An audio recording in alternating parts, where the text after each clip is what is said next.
Hola amigos, soy Lisa Vukovic y les doy la bienvenida a mi canal. Hoy hablaremos sobre una cosa muy importante. Vivimos en una época que puede definirse con una sola palabra: irreversibilidad.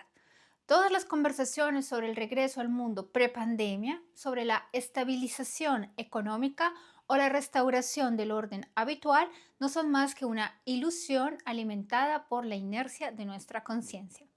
El mundo realmente no volverá al pasado, pero la razón es mucho más profunda que una simple serie de epidemias o de crisis geopolíticas. No somos testigos de una recesión económica más, sino de la fase final de la descomposición de un sistema socioeconómico y del doloroso y en esencia revolucionario nacimiento de otro. La cuestión principal a la que debemos responder no es cuándo terminará esta crisis, sino quiénes somos, en quién nos convertiremos al salir de ella e incluso si saldremos como sujetos de nuestra propia historia. Para comprender la lógica de lo que está sucediendo en la actualidad, es necesario abandonar la visión contable del mundo que nos impone la economía popular y regresar a los fundamentos de la economía política. Cualquier sociedad, cualquier periodo histórico, se ha definido siempre por un parámetro simple pero fundamental. ¿Cuál es el principal objeto de apropiación? En el mundo feudal era la tierra, en el capitalista el capital, es decir, el trabajo cosificado, el valor que se autoincrementa. Toda la complejidad de las relaciones sociales, todos los conflictos y las revoluciones del pasado giraban en torno a este núcleo. Hoy, sin embargo, estamos al borde de una situación donde, por primera vez en la historia, el principal objeto de apropiación deja de ser una cosa o un recurso para convertirse en el ser humano mismo, su comportamiento, su atención, su capacidad de establecer objetivos y, en última instancia, su esencia biológica. El capitalismo, siendo un sistema increíblemente dinámico, agotó su recurso de desarrollo extensivo a finales del siglo XIX. Su motor siempre fue la conquista de nuevos territorios y de nuevos mercados. Una vez que el mundo estuvo dividido, la única manera de mantener la dinámica fueron las guerras mundiales. Estas guerras mundiales, a través de la destrucción, creaban la demanda para la reconstrucción. Los dorados años 50 y 60 del siglo pasado, el siglo XX, en ese sentido son una consecuencia directa de la Segunda Guerra Mundial, pero a mediados de los 60 el péndulo osciló. Por un lado, todo estaba reconstruido, por el otro, la aparición de las armas nucleares hizo imposible una guerra a gran escala. El capitalismo como sistema económico privado de la posibilidad de crecer hacia afuera quedó atrapado. El progreso científico y técnico posterior, que prometía perspectivas fantásticas como viajes a las estrellas, victoria sobre las enfermedades, amenazaba no con ganancias, sino con conmociones sociales, ya que esto inevitablemente conduciría a una desconcentración del poder. Fue entonces, a finales de los años 60 y principios de los 70, cuando la élite mundial tomó la decisión fatídica de desacelerar el progreso, frenarlo. Surgió la ideología del crecimiento cero.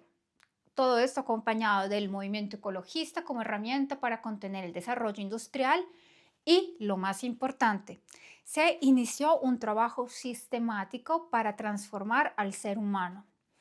El hombre de antaño, capaz de rebelarse, de autoorganizarse y de asumir sus propias responsabilidades, debía dar paso a un hombre estandarizado, atomizado, respetuoso de la ley, crucialmente manejable, manipulable. El Instituto Tavistock recibió el encargo de eliminar el optimismo cultural de los 60 y esa tarea se llevó a cabo durante décadas a través de un sistema educativo basado en exámenes tipo test, la cultura de consumo y la destrucción gradual de los lazos sociales tradicionales, es decir, la familia y todo lo demás. El colapso de la Unión Soviética, que muchos en Occidente percibieron como una victoria del capitalismo De hecho, en realidad fue su sentencia de muerte con un indulto temporal. El saqueo de la herencia soviética le dio al sistema otra década de prosperidad ilusoria, pero la crisis de 2008 demostró con toda claridad que el tiempo estaba comprado. El dinero, que puede imprimirse, perdón, en cantidades ilimitadas, dejó de cumplir sus funciones básicas. La burbuja financiera ya no ocultaba este abismo real. Quedó claro que la transición evolutiva hacia una nueva formación era imposible. El acontecimiento clave que reveló los planes de la gobernanza global supranacional fue una conferencia cerrada en Santa Fe donde la élite, sin testigos incómodos, discutió el futuro del mundo.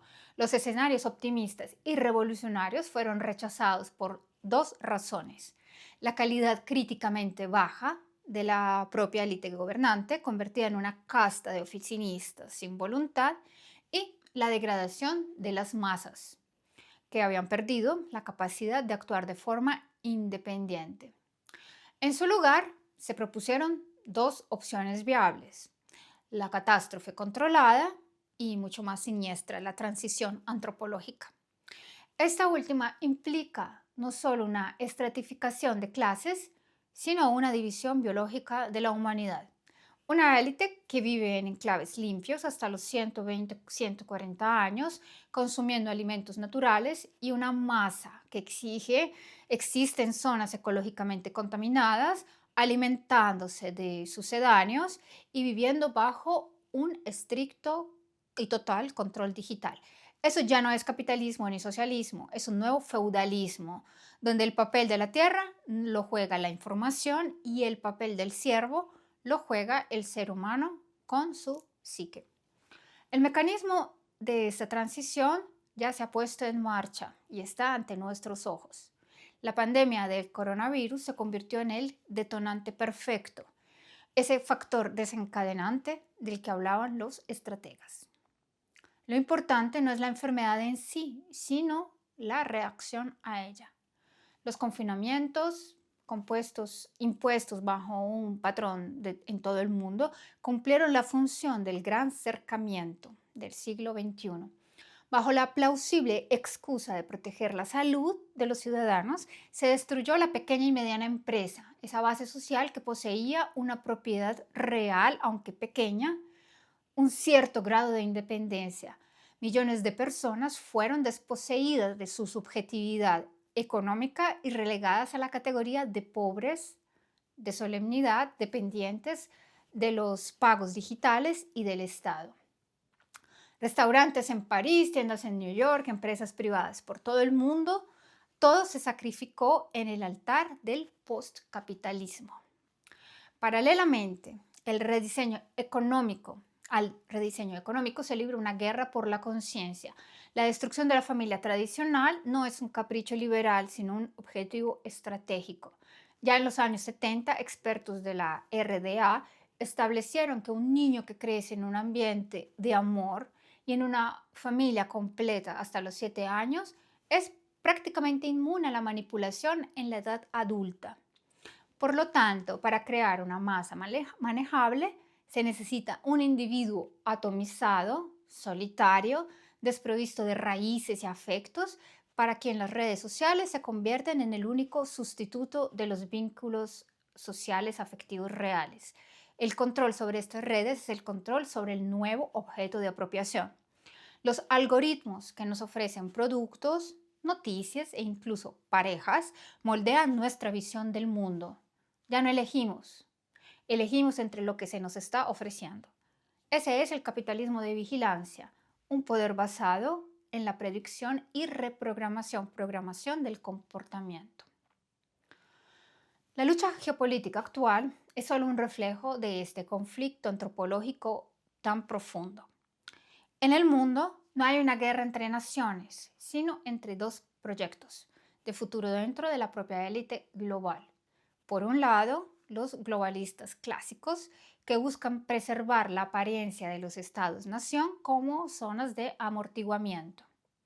Por otro lado, están los ultraglobalistas, que sueñan con un mundo sin estados dividido entre 5 o 6 corporaciones que controlen los flujos de datos y las finanzas.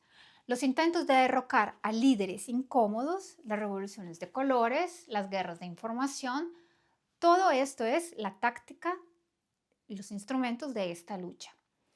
En esta lucha juegan un papel clave los países capaces de preservar su soberanía, no solo política, sino también espiritual y cultural. Países como Rusia o China se han convertido en el escenario de este enfrentamiento. En China, por ejemplo, se logró repeler el ataque contra su soberanía. Ahora, en Rusia, por ejemplo, que está siendo económicamente, que es económicamente más vulnerable, se convierte en el punto donde puede decidirse el destino de todo el proyecto ultraglobalista.